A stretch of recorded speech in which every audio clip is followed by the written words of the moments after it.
Ruth, at its core, when you talk about being kind to everyone, respecting everyone, that's a great message. But do you think that this takes it a step too far, specifically, as Julio was mentioning, because it is the military and it's singling out people based on race?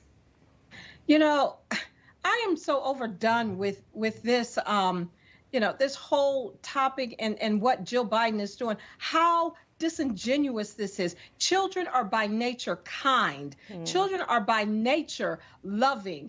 And it's only when we teach them something else that they do something else. And so I'm overdone with, it's so disingenuous, her whole approach to, this issue, making race everything. The American people are so tired and just done with making everything about race. The fact of the matter is we are more united than we are divided. Caucasians are not villains or oppressors, and brown-skinned people are not oppressed or victims. And we've got to stand up and speak out against this and stop placating these so-called leaders when they come up with these ridiculous little, activities to push their narrative. It's a lie. And so we've got to stop making children, as one of the panelists said, feel like they are inferior or feel like they have to, overcompensate for who they are. Children are by nature loving and kind, and we've got to stop over-exaggerating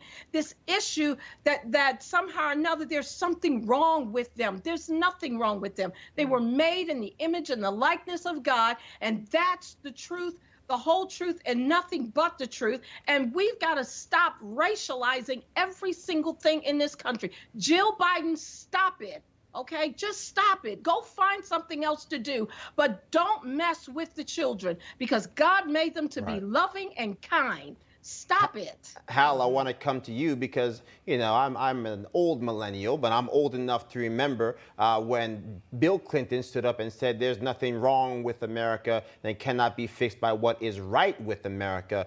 President Biden elected on this premise that he was going to unite all Americans, and yet I can't seem to call anything that he's done to make the millions of Americans who all want to see racial reconciliation happen, who all want to see us become the best version of ourselves, feel as if those conservatives also have a voice with this administration.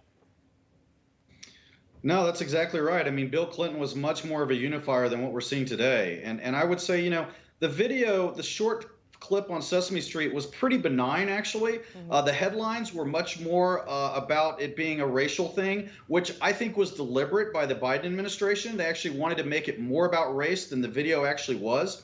I mean, it did say that the character said she was proud to be a Mexican-American, and she was proud to be an upstander, which, I didn't know that that's what that was, but an upstander is where we're all upstanding.